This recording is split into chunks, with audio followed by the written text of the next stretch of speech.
Buckle up. You've just hit the play button on The Notice, a podcast from OTAVA with hosts TJ Howsky and Melissa Locke. Expect to laugh, nod vigorously, and maybe even fist pump as we dive deep into the tech that powers your business, leadership that uplifts, and how culture can make your company the kind of place where everyone wants to clock in. So if you're ready for insights that stick and laughs that last, you've got a seat at our table.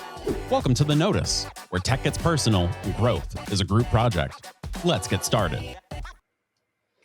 All right, welcome to another episode. What have we been up to?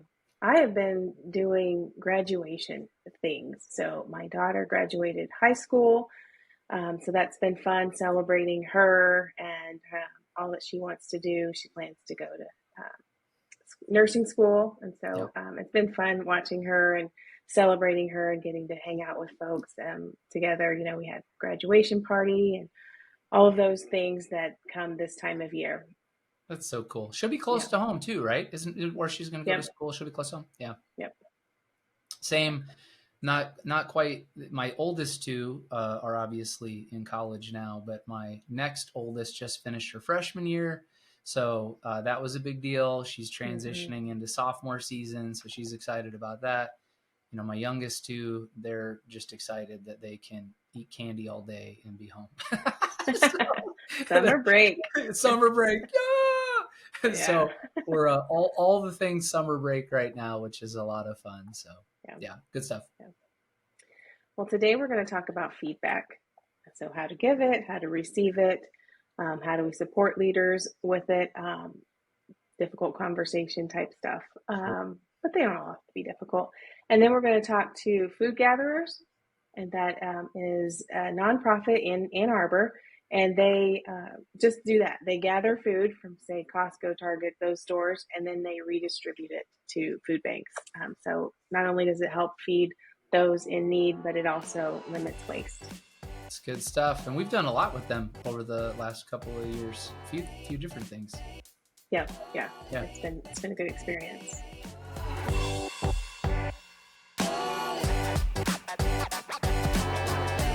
All right, let's do our shout outs. I'm going to go first.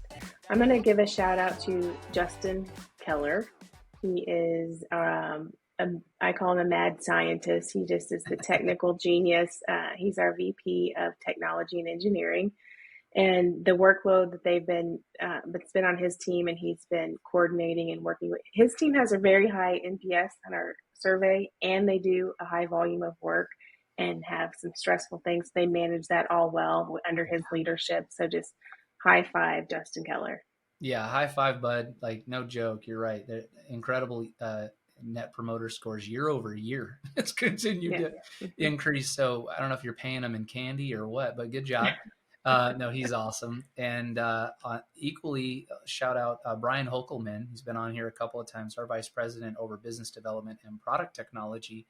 He and Justin have been instrumental amongst many other people. So a shout out is designed, for one or two people here, but it's been instrumental in helping us carry the torch across the finish line, if you will, for this Broadcom transition and the strategy related to it and serving the many customers that are now coming in. And so it's been great to watch the two of them work together really well. And equally for us as an organization, it's been awesome to just have next level leadership between the two of them. So shout out to Brian and way to go, Justin.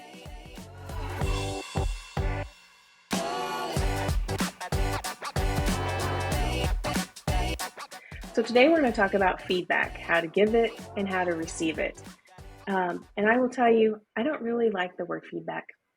I would replace it with conversation. Amen. Just have a conversation. Amen. And we kind of complicate it and make it sound more than it is by saying, oh, we're going to give you some feedback today.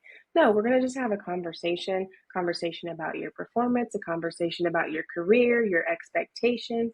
We're going to add clarity to your role. And like, that's all it is if we could just always have regular conversations, I think that we could eliminate a lot of the issues that we have in the workplace. And that's kind of my view on the feedback. And it should be both ways, and it should be specific.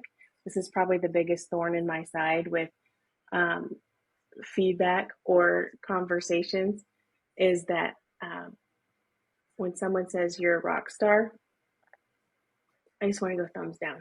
Right.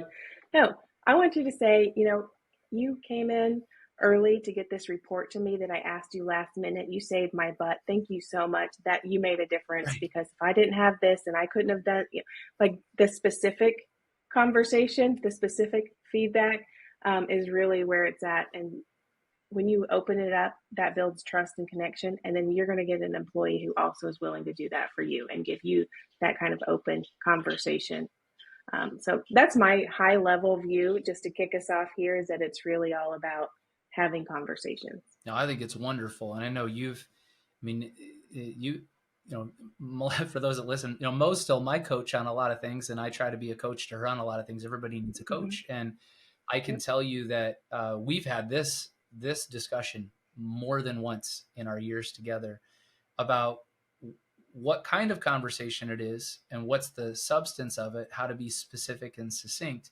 But at the end of the day, it's just a conversation, and some are easier than others. But if you're somebody that is maybe intimidated by this and you've got stuck in old nomenclature like, conflicts and confrontation, and Dr. Henry Cloud writes a really good book called Conflict Without Casualties. It's a really good book. Recommend it. Not a difficult read, but there's a lot of value in it that gives you the understanding of, you can choose to be, confrontational and convert that into a conflict, which is truly usually negative, or you can just confront a situation and convert it into a conversation. That's really what it's about at the highest level. But to Mo's point, I love that it's don't give feedback, give a conversation. And here's something else to think about. Word choices matter. So feedback usually is one directional. Right? Like you're just giving this, True. But a conversation is allowing it to be, bi-directional and allowing the other person to participate and engage. So I think that's why it's incredibly important and insightful. So I'm glad that you opened up this section with that. Yeah, and I think the conversations are important. So we were talking a little bit about I think it was really called manager feedback in an offsite a few weeks ago. And one of the leaders there talked about how many managers wait for the employee to come to them. So if you don't come to me, then everything's fine. We don't even need to have a conversation. Right. You're doing your job and it's fine. That we have to purposefully, it is on the manager to build that connection and have that conversation. I agree. And to put, to pull them in and build that relationship to have these conversations. So it's not like a set it and forget it. It is intentional and regular and consistent conversation. And when you're doing that, it doesn't feel like, oh, you're just talking to me when there's a problem, or, oh, you're just pulling me in when you want me to do something different or give me instruction or micromanage me. If it's constant and it's a conversation two-way, like you said, I think that's where you really start to make a difference in the relationship and development. I agree. And I would say, I'll give a specific nugget to the leader side of this. And what I mean by that is the leading manager. Okay. I've heard this statement so many times in my career, which is, well, what feedback can you give me? Well, it's maybe well intended, but I would encourage you to challenge the way in which you do that, because you're setting somebody up in an uncomfortable position to now you've put them in a position to give feedback, not have a conversation, right?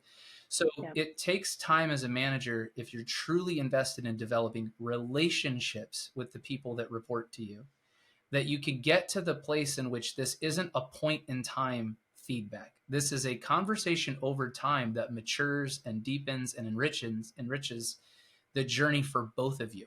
Because certainly I know that I grow more from the people that report to me probably than they grow from reporting to me, just because I try to collect as much feedback through the conversation or listen to the in between the sentences, that they're saying. It's really, really important that you understand that. That's a nugget that I'll give you as a leader, especially if you're managing people. Don't put somebody on a spot like, well, just give me feedback at this point in time. Build a relationship that allows for a constant conversation. And I promise over time, you'll get to where they want you to be from a relational perspective that makes them feel safe and valued. And you'll get to a place that you feel that as well. It's a really, really cool journey when you do it that way. That's right. So let's talk a little bit about when you get or have a conversation or get feedback that may be critical. Yeah. What's your advice for the employee on how to receive that? Yeah. I mean, there's a mixed bag, right? Like I've heard both sides of this where it's like, take the Oreo cookie approach, right? Like put the cookie on the front and then have this. And I personally don't do that. And the reason for it is I feel like it lacks authenticity. I feel like it comes across as calculating, like you're not just getting to the truth. So if it's a difficult conversation, I think there's two, we'll say two specific things to be aware of to your question. One, they shouldn't be completely surprised by it. So they're completely surprised by the message and content you're going to give them. You really need to reevaluate how have you been managing that relationship, because that means you haven't been honest, and they will feel shocked, in that moment. Stay for like the moment where they did something that was just completely unplanned. That happens. But if you address it immediately, again, there's no shock and awe to it because you addressed it in that moment, right? So rule number one is if anybody is shocked and you're about to have something that's a more challenging conversation, reevaluate the way in which you've been doing it. Second thing is when you engage, be direct. And I will tell you, direct does not mean swallow hard. This is just what you need to hear. Direct is succinct and get to the point. And I am guilty sometimes of, I care so much. I love people that I want them to receive it, but I also want to make them feel better about it at times. Mo has coached me through this. Sometimes I can hit the mark and I can be really good. Sometimes I'm like, I missed the mark on that one. So that's the second part. Be succinct in your directness. Be empathetic as you deliver it, but also understand you're not going to get it right every time. I promise you're not. And so get feedback, conversation from your coaches to say, how could I have done different? How could I have handled that? And I think that you can be okay in it. So that's my approach with it. But I will also say I get a lot of coaching from Mo through this. So what's your thoughts? Yeah, that whole positive sandwich or compliment sandwich that they call it, say something good, then you give the feedback that might be your critique or, ask for improvement. And then you end with, a compliment. Your message gets lost. And then who have you helped? And then you're having a second message that's more stern, like, we already talked about that. And I'm like, what do you mean? You were just telling me how great I was. Right. So you lose the clarity in the message, and then you're not helping either one of you. So that would be mine. Just make sure you're always, show compassion, understand the person where they're at, and be clear. Say the expectations.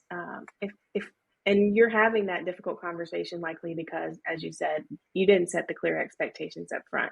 And what is the saying? The biggest issue with communication is that people think it actually happened, or we think we've communicated something, but didn't have the clarity. We did an exercise once with gauging often, generally, sometimes, and how many times out of 100. Yeah, it could be from 20 to 90 times out of 100 of what people think often means. And so just check yourself that you are actually speaking with clarity when you're setting expectations with an employee and you're setting them up to succeed. It's such good wisdom that you're giving here, Mo. I hope people are taking notes. I guess the last piece that I would add, we could go on this topic for weeks, but because it's such a powerful element of leadership, conversation, communication, collaboration, right? Developing relationships. It's the root of everything. But I would say this to you. If you're having good conversations consistently, and good is defined as consistent, you're developing those, you're documenting them, right? And you're intentionally building this rapport. There's really no surprises. To my comment earlier, there's no negative surprise. There's also no positive surprise. It's aligned and it's helpful. Meaning, on the other side of it, let's say you have a difficult conversation to have and the person isn't quite performing to the standards or expectations that you've set.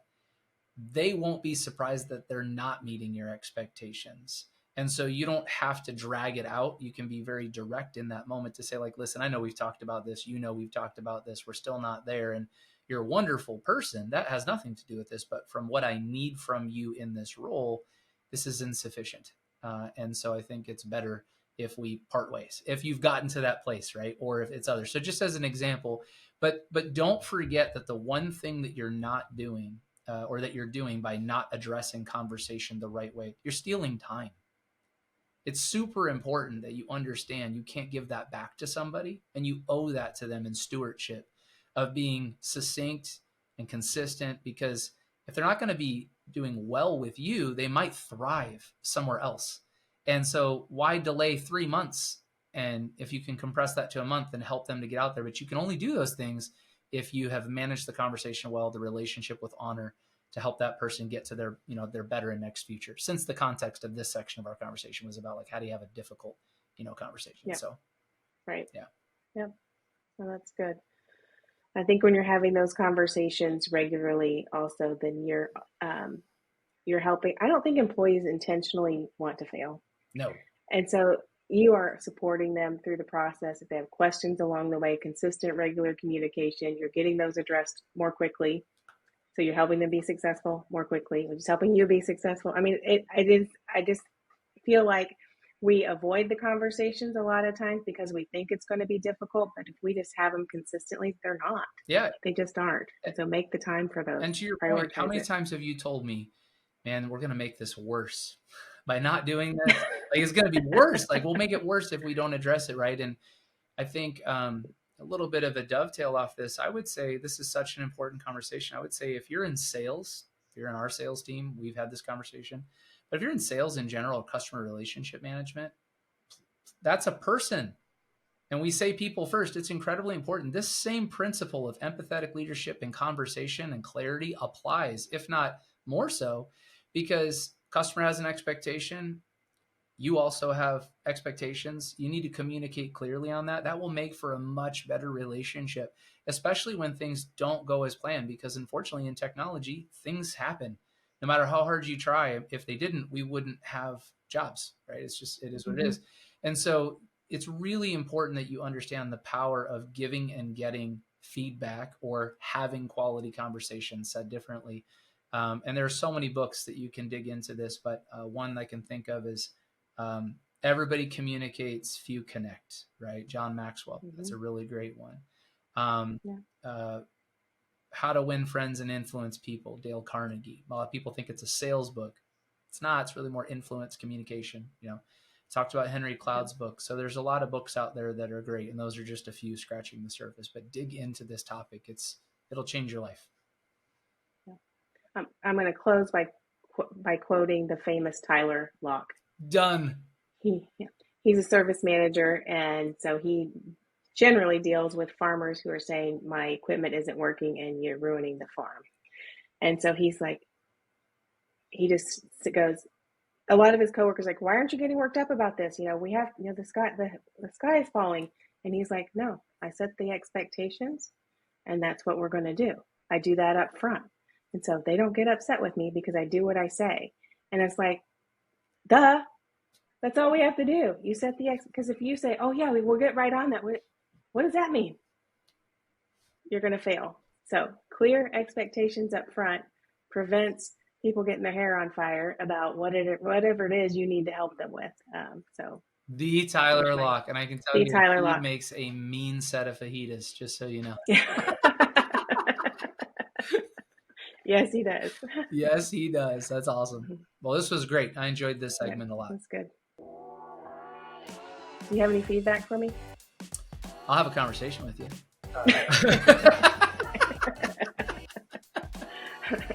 Nope, just that you're amazing, and I'm excited to come and see everybody again soon.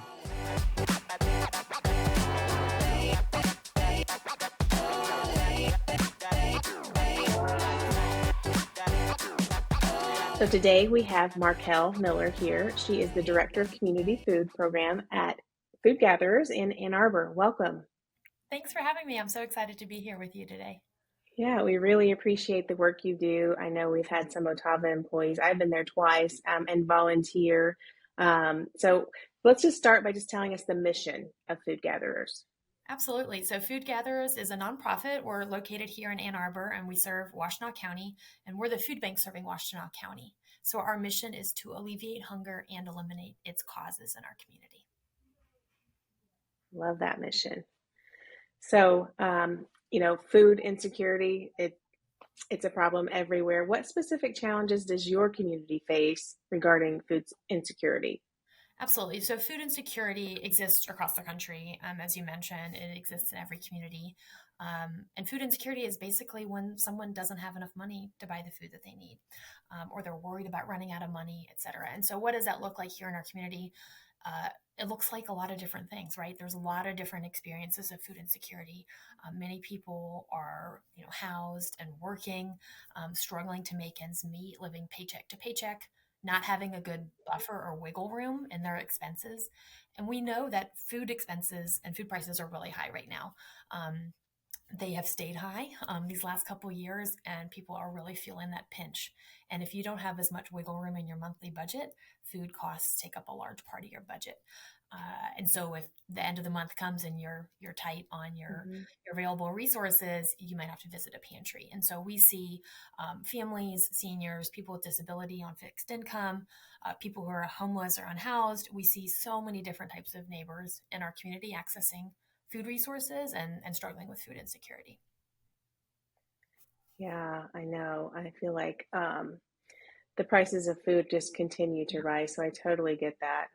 What are some of the biggest challenges just fighting or facing the fight against hunger? Like, what are those challenges?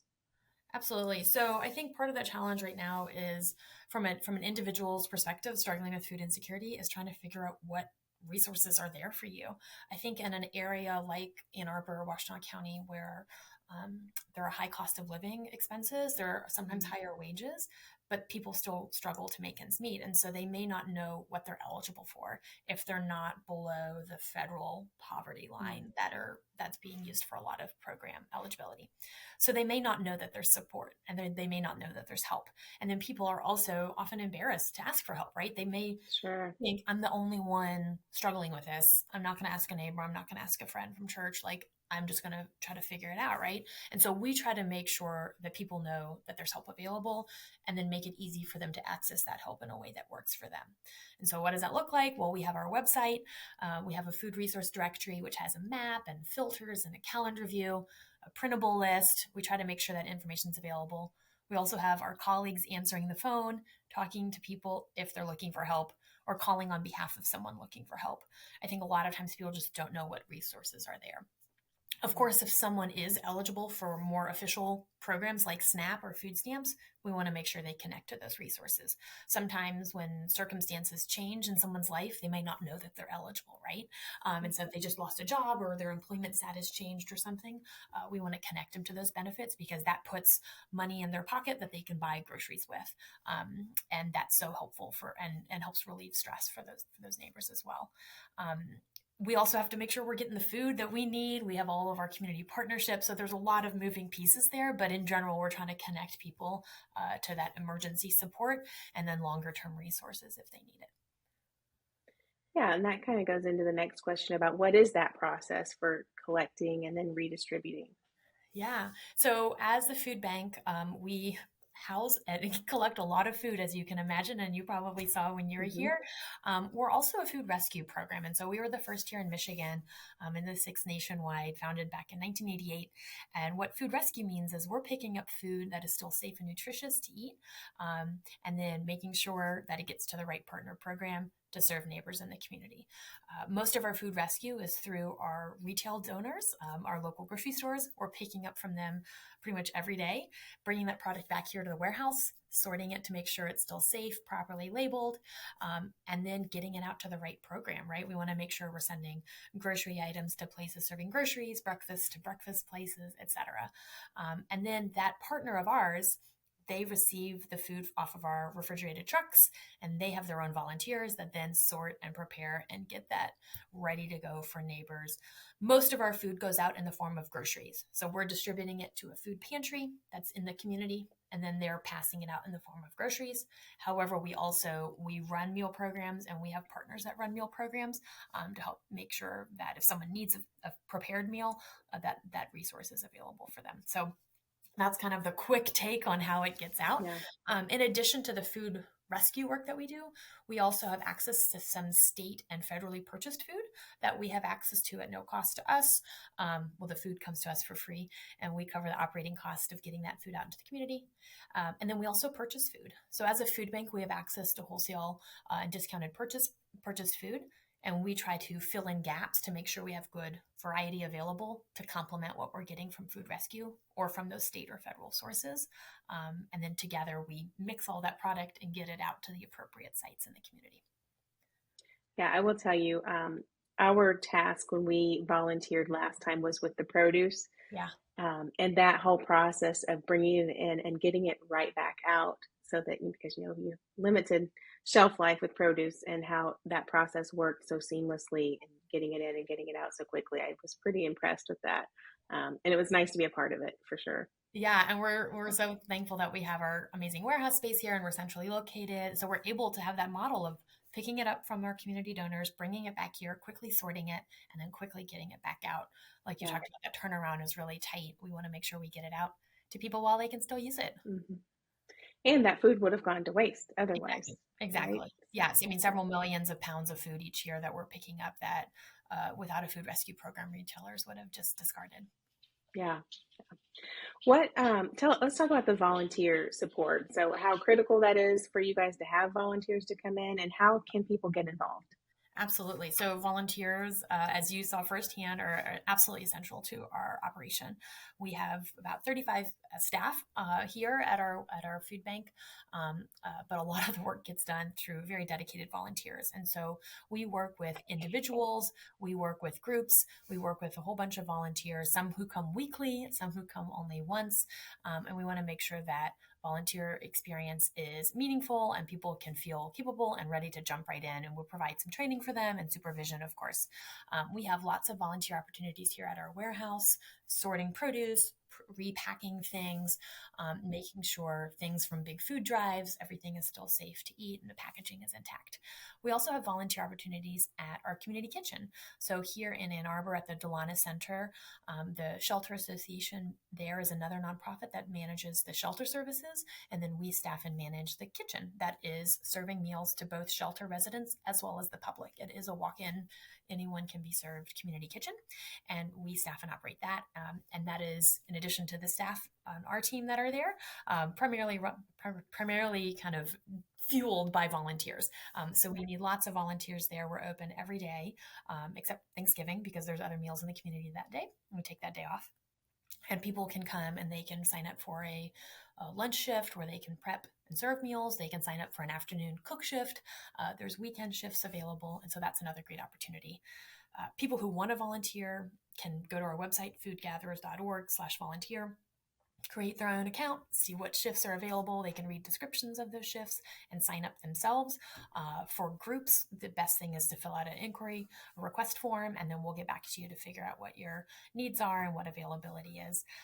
And then we even have information on our website about offsite opportunities. A lot of times groups can't find a slot that works for their schedule and ours, but we can suggest different activities they can do at their own location to help either educate them around our work or the issues related to anti-hunger work, or safely prepare and sort non-perishable foods offsite. Yeah, the process has been really easy. Everyone who works there is so helpful. So we've been able to volunteer a few times because of that. They worked with us. You know, it's hard to coordinate a big group, and you guys always make it work. So it's definitely appreciated. I would like to hear just kind of the stats or a story about the impact that Food Gatherers has had on the community. Absolutely. So, I mean, we're kind of see the daily granular and also the big picture. We're at the tail end of our fiscal year 2024, so we don't have data from this fiscal year just yet. Although our monthly numbers are quite staggering. We in April distributed the most amount of food we've ever distributed in our 35-year history. More food than we even did during the height of the pandemic. We did nearly 1 million pounds of food just in April. And so we're anticipating this year, which ends June 30th, to be our biggest year yet. So you'll stay tuned for those final figures. And again, we don't have our service numbers for this year calculated because they're still getting them live, but the number of neighbors we're serving each month is the highest it's ever been. If we look at last fiscal year, which was June of 2022 through July of 2022 through June of 2023, we calculated that we reached about 56,000 unique individual neighbors. And so what I mean by that is counting each person only once, regardless of the number of times we may have served them. And so that's a very large number for our community. And, we have about 360,000 people, I think, in Washtenaw County, and we're reaching 56,000 individuals throughout the year through our vast network of partners. We're not doing this alone. Of course, we've got an amazing network of community partners that run programs and services throughout the county. So those kind of pounds and people served, those definitely have impact, and you're like, wow, look at the scale of our work. But I think all of my colleagues would agree that, hearing these personal stories are really what drive home what the meaning of this work is. We can be at an agency, a church that runs a food pantry, and they'll tell us a story about how there was a family, going through a really challenging time. They had to move suddenly, unexpectedly, and they didn't know what they were going to do. And they came to the pantry just looking for a little bit of help. And they got the groceries they needed, but then the church also gave them a bed and kids' clothing, or, a little bit extra help. And then the family finally felt like, I can get through this phase, or talking to a neighbor on the phone, and they don't know there's anything out there. And then they talk to us and we say, hey, yeah, we got a place open today, but then we can also set you up with this other program that's closer to you. And they're just like the sense of relief once they realize there was something there, and they were carrying all this stress and anxiety, like not knowing what they would do, right? And then we were able to finally alleviate that person's immediate concerns. So getting that day-to-day feedback from individuals and the kind of relief that they feel, that the care that they feel, all of our partners do such a great job, embracing and loving our neighbors in such a stressful time. And so we're just really proud to be able to support that. Yeah, definitely. I could totally see how rewarding it is to help with just some of those basic needs that a lot of us take for granted. Absolutely. Yeah. What made you say, this is why I do what I do? Like, do you have a moment when you're like, this is what I have to be involved in? Yeah, so I have a kind of an odd wandering background, as many people do. Your careers kind of lead from one thing to the next. I studied engineering, and I always loved kind of fixing problems and thinking about stuff very technically. But then I ended up in food service, and because I loved feeding people. And then I realized that I wanted to be more fixing the problems around who has access to food and why, and why there's food insecurity in our community. And so I kind of had this weird background stumbling into the anti-hunger work and trying to figure out what are policy solutions. I've done a lot of policy work prior to being at the food bank, and I lead our policy work here too. So it's both and, right? Trying to make sure we're doing our day-to-day work well, and and that's defined by how well we're meeting neighbors' needs and if they think we're doing a good job. And, but then also, what are we doing to help make sure that neighbors have access to more food stamps, or there's other supports that can then lessen that burden for families who may be facing food insecurity, because we know that they're not facing it in isolation. So I feel like it was kind of just by chance I stumbled upon this job and this wonderful organization, Food Gatherers, but it felt like the perfect kind of blending of my interests and backgrounds. And so it's been a true gift to be able to be here at Food Gatherers. That's awesome. I love that. I love the way you got there too, and the brain you have that helps make Food Gatherers more successful. That engineering and processes, and that makes a lot of sense to me. As we close, what's one last thing you'd like for us to know, or like the audience to know, whether it's how to get involved, how to donate? I know we talked about how to volunteer through the website. Anything else? Yeah, well, we often encourage people to support this work in whatever way speaks to them. So there's, of course, financial donations, which are instrumental to us. There's food donations. There's donating your time, being a volunteer. We also encourage people to speak up and be an advocate. You can go to our website and learn more about anti-hunger advocacy and joining us and making sure elected officials at local, state, and federal levels understand the needs in our community and what they can do to help make things better.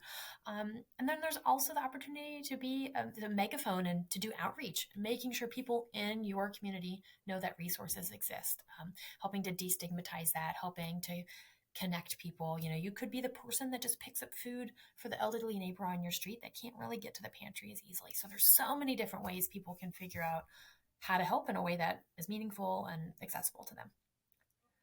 Great. Thank you. Thank you for your time. Thank you for your work. Really appreciate the information you shared with us today. Absolutely. Thank you so much for inviting me. This was really fun to do. I appreciate you spotlighting us.